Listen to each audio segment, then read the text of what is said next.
मित्रों नमस्कार, मैं ओपी शर्मा एस्ट्रोलॉजर नई विद्या ज्योतिष परामर्श केंद्र के इस यूट्यूब चैनल में आपका हार्दिक स्वागत है। आज हम मिथुन लग्न में कारक ग्रह एवं अकारक ग्रह के बारे में बात करते हैं। मिथुन लग्न जो कि बुध के द्वारा आधिपत्य लग्न है। मिथुन लग्न में बुध की वजह से जातक बुद्धिमान होता है, विनोदी स्वभाव का होता है, अपनी उम्र से कम उम्र का दिखने वाला होता है, मजाकिया होता है, कम्युनिकेशन स्किल स्ट्रांग होती है, किसी को भी अपनी बात मनवाने में सक्षम होते हैं, सभी प्रकार की जानकारियाँ प्राप्त करने के इच्छुक होते हैं। डिसीजन पावर थोड़ा सा द्विस्वभाव होने से काफ़ी सोच विचार कर लेते हैं। आइए इसके कारक ग्रहों की सबसे पहले बात करते हैं।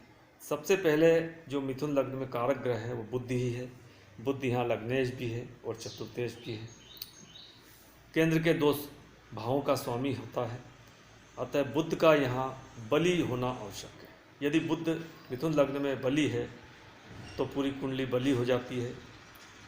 जातक की जो इम्यूनिटी पावर अच्छी होती है, लग्नेश बली हो जाएगा।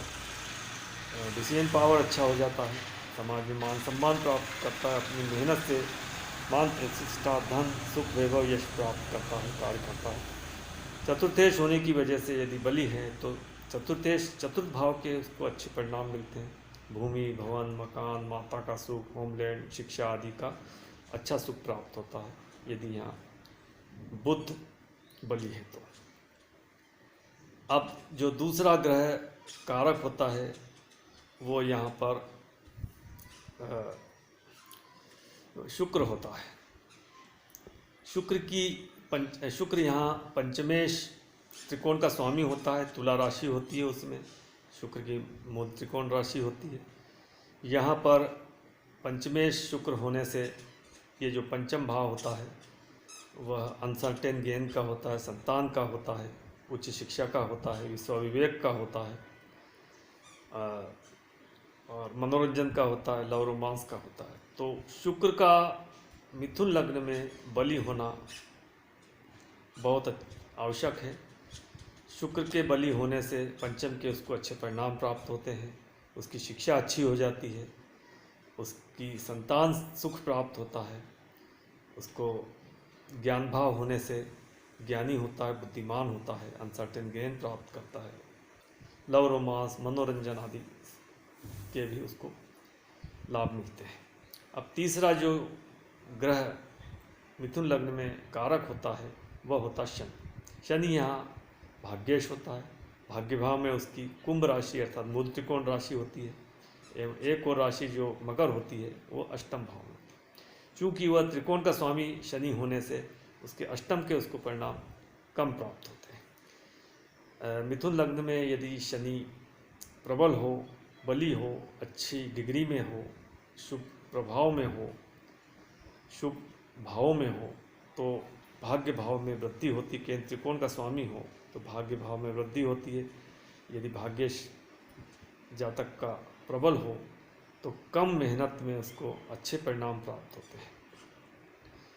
अब हम बात करते हैं मिथुन लग्न के अकारक ग्रहों की बात। तो अकारक ग्रहों में सबसे पहले हम द्वितीयेश की बात करते हैं। द्वितीयेश चंद्रमा है।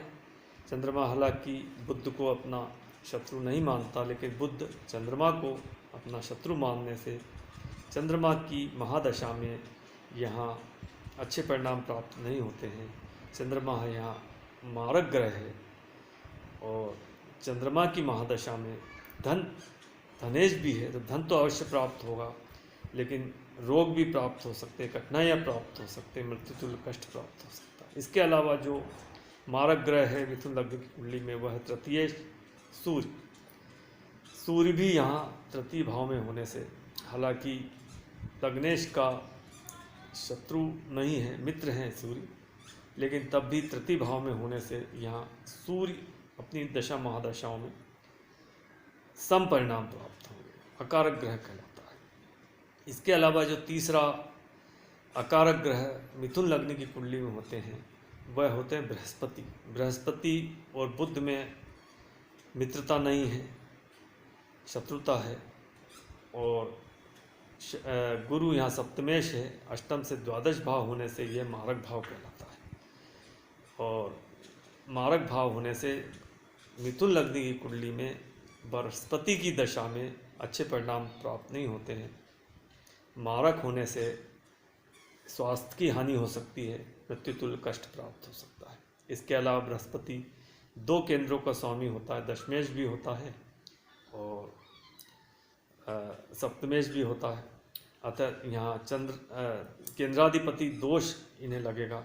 यदि बृहस्पति मिथुन लग्न की कुंडली में त्रिकोण के स्वामियों के साथ हो या केंद्र के स्वामियों के साथ हो या केंद्र में हो तो केंद्राधिपति दोष नहीं लगेगा।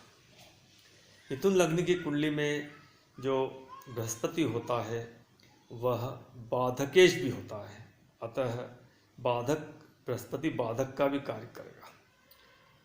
अब हम चौथे मारक ग्रह की बात करते हैं, वो है मंगल। मंगल यहाँ पर षष्ठेश भी है एवं एकादशेश भी है। षष्ठेश त्रिग्भाव है, एकादशेश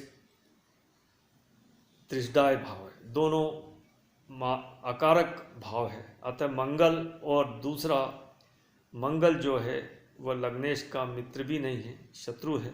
अतः मंगल की दशा महादशाओं अंतरदशाओं में जातक को अच्छे परिणाम प्राप्त नहीं होंगे, अशुभ परिणाम प्राप्त होंगे। षष्ठेश होने से वह एवं एकादशेश दोनों बीमारियां देने वाले भाव होते हैं। अतः मंगल की महादशा में या अंतरदशा में जातक को कष्ट प्राप्त होंगे, अशुभ परिणाम प्राप्त होंगे। इस तरह से मिथुन लग्न की कुंडली में जो कारक ग्रह होते हैं वो है बुध, शुक्र एवं शनि। एवं अकारक ग्रह होते हैं वो चंद्रमा, सूर्य, बृहस्पति एवं मंगल। इस तरह से मिथुन लग्न की कुंडली में कौन कौन से ग्रह मारक होते हैं, कौन कौन से ग्रह अकारक होते हैं बताया गया। आपने पूरा वीडियो देखा, इसके लिए मैं धन्यवाद देता हूँ। नमस्कार।